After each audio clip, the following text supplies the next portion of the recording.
Cowboys football is played this week, so how about we get into some predictions for the 2024 NFL season? Let's get to it. What is up, everyone, and welcome into A to Z Sports Dallas Primetime. I'm your host, Mauricio Rodriguez, streaming with you live Sunday and Thursday, 8 p.m. Central, and catching up with you Monday, Tuesday, Wednesday with quick-hitting videos such as this one. We're going to get into 10 predictions for the Cowboys 2024 season. Wrote about them over at atozsports.com in case you want to check them out as well. Without further ado, let's get to it. Hit the like button for me. Number one, Cowboys lead a top 3 offense again in 2024. Last year, you look at several of their stats, the Cowboys were top of the notch. If you look at points per game, the Cowboys were right up there. You look at EPA per play, they were right up there. Third down conversion, they were right up there. And I know the Cowboys changed up their offensive line. They've got Tyler Guyton instead of Tyron Smith.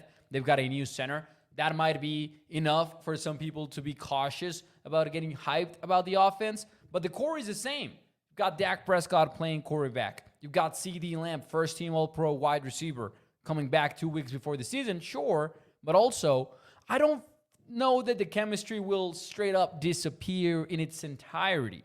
Am I worried that CD might have to get off to a slow start because of how late he showed up to training camp / preseason? Yeah, a little bit. Do I think that chemistry between Dak and Cedarian DeLeon Lamb is dead? No, I don't think that at all. I think they're gonna pick up right where they left off. And then you've got Jake Ferguson's in his rise. We're gonna talk more about him in a little bit. But just overall, man, I think the Cowboys have everything to be a top 3, let's say top 5 offense again in the NFL.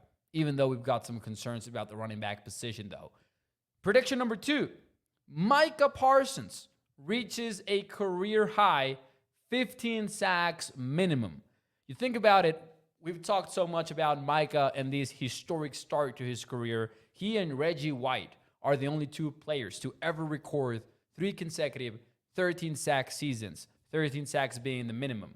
For Micah, 14 is the maximum that he's ever reached. By now, Reggie White had already had an 18-sack season and a 21-sack season. Now, I'm not knocking Micah Parsons at all, but I think this is a perfect season for him to take that next step. There's been so much being talked about with his future contract extension. He's going to be financially motivated. He's always seemingly just motivated to play football despite everyone talking about him doing podcasts and doing this and doing that. Micah will always show up for game day. You want to talk about his leadership skills? We'll save that for later. Just him as a football player, he is going to be ready to go on Sunday no matter what. There's the question, though, about how will Mike Zimmer use him and how this will affect overall his production. I've sustained this for a long time. Even if the Cowboys move Micah around, even if they get him playing more off-ball linebacker than usual, he is going to be primarily a defensive end. And when they move him around, a lot of the times, he's going to be headed downfield. He's going to be going after the quarterback, maybe through the A-gap, maybe against the center, maybe from the second level, but Micah is going to be used to rush the passer primarily with some change-ups thrown around along the way.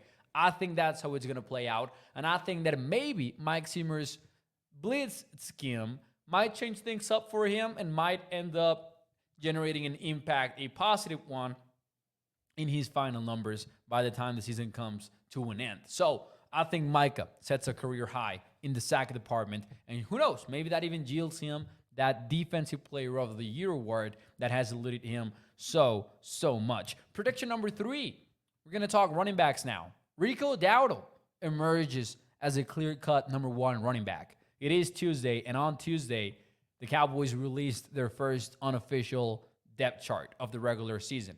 And believe it or not, Ezekiel Elliott is your number 1 running back. And again, I know the word is unofficial for a reason. This isn't the Cowboys being like, yep, Zeke is our number 1. You can book it. You can take it to the bank. They're not saying that. However, Rico Dowdle did play in the preseason. Zeke did not play in the preseason.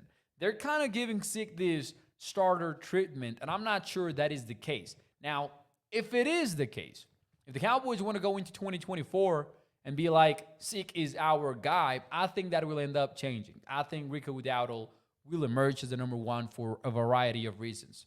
Primarily, he's been better than Zeke over the last couple of years. We have seen him be much more explosive. We saw him be more efficient in 2023.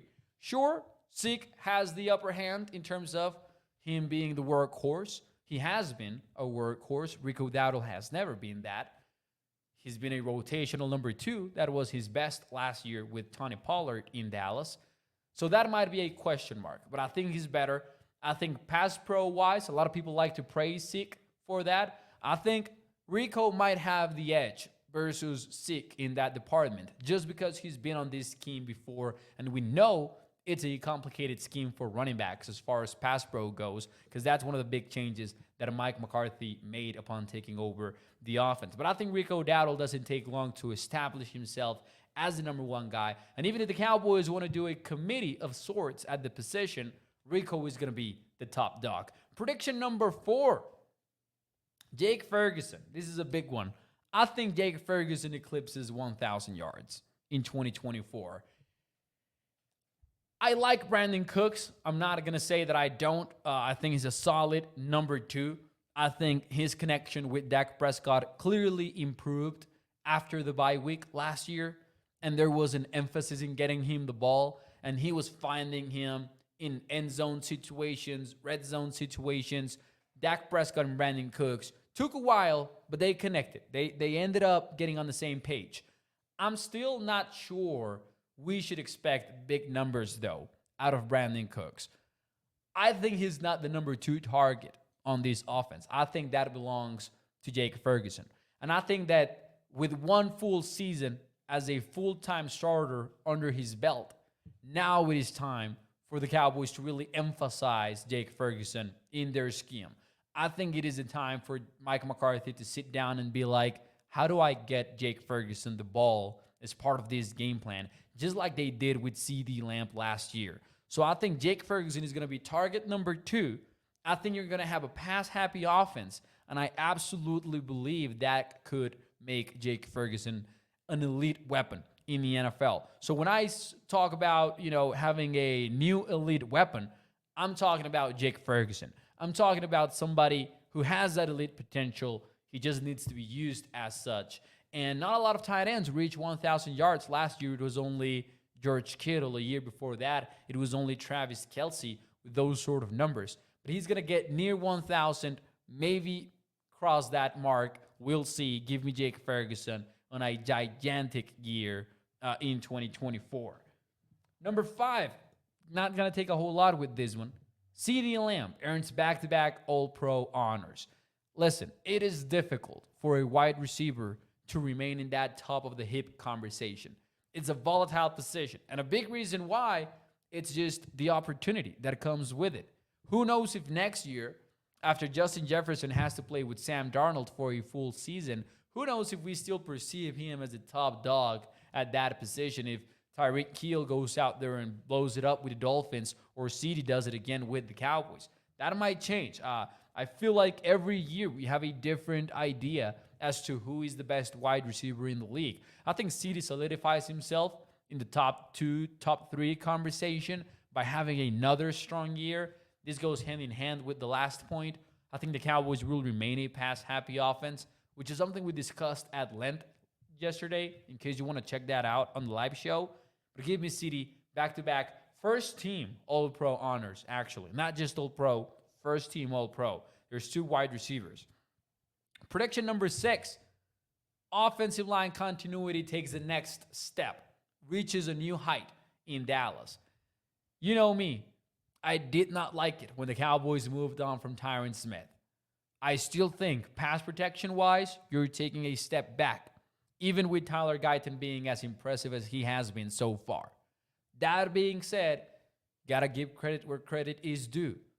If Tyron Smith was your starting left tackle today, and we were talking about reasons to be pessimistic about the Cowboys season, he would be near the top of the list just like he was for the last 3 years. Because every time we talked about How long is Tyron Smith going to go for this year?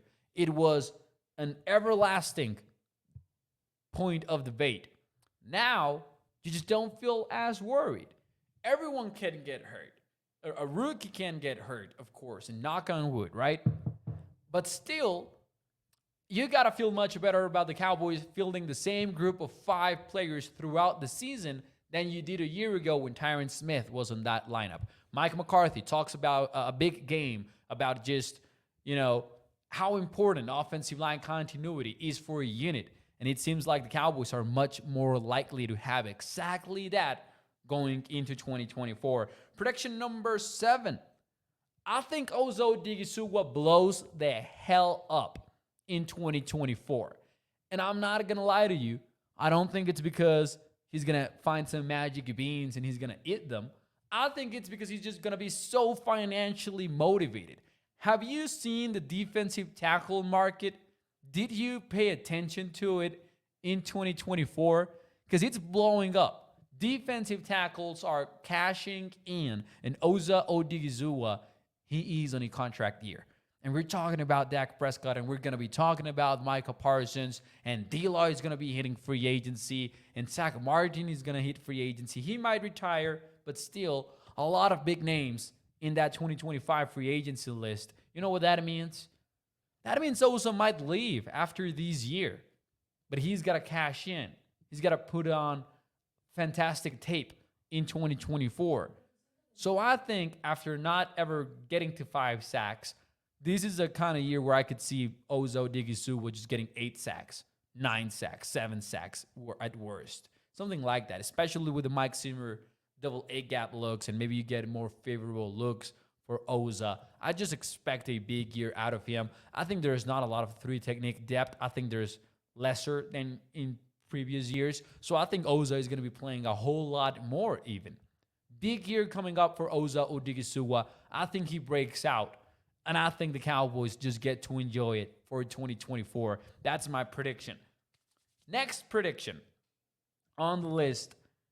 This is a schematic one more than anything else. I think the Cowboys end the year as a top 10 blitzing defense in the NFL.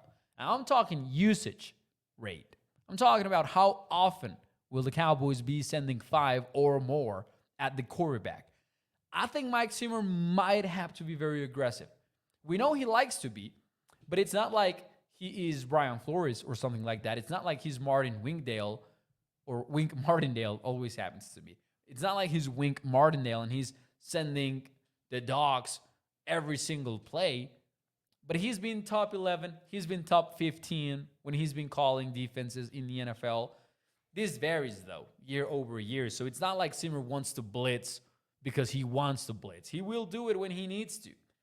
But if he's going to be moving around Micah Parsons a whole lot, and if you're not going to have great defensive end depth, I think the Cowboys might be forced to blitz more often than they would like to, which is weird to say for a team that has Micah and DeMarcus Lawrence on the team. But again, these goes hand in hand with the idea of them wanting to move around Micah, or just betting on a second-round rookie to be your 3rd defensive end. And they were talking about Sam Williams playing 70-75% of the snaps. That might be a similar snap count for Marshawn Neiland. They're going to have to blitz, I think. And for better or worse, I think they're going to do a lot of it. I think they're going to embrace it. And then add to that they like the linebackers. The Cowboys coaching staff loves what they've got in that second level. So I could see that happening. And 2 more predictions, excuse me. I think the Marvin Overshown leaves them no choice. I think they're going to start the season with Kendricks and Damone Clark as their top 2 linebackers. You want to talk about strong side guys, weak side guys. I think the Cowboys are going to have 2 guys defined for their nickel package. And this is an NFL where you got to play nickel because teams are mostly playing 11 personnel. So I'm expecting there to be 2 top starting linebackers. Strong side, weak side, be damned. One of them is going to be Eric Kendricks because he's going to be the Mike. And then who else is on that field? Clark is going to be the guy to start us off. But I wouldn't be surprised if Overshown starts eating into Clark's playing time little by little just because of how good he looked in the preseason. and how promising he seems to be. So give me the Marvin Overshown earning a bigger role right away. And my last prediction is one that I'm not going to elaborate a whole lot. Brandon Aubrey is going to stay dominant. What else do I need to say? 66-yard field goal in the preseason? Are you kidding me? This guy ain't going nowhere. Ladies and gentlemen, hit the like button for me if you enjoyed the show. Let me know what your prediction is in the comments, and I will be seeing you again tomorrow. In the meantime, check out more of our Cowboys shows, and I'll see you very soon. Cowboys play the Browns on Sunday. Bye-bye.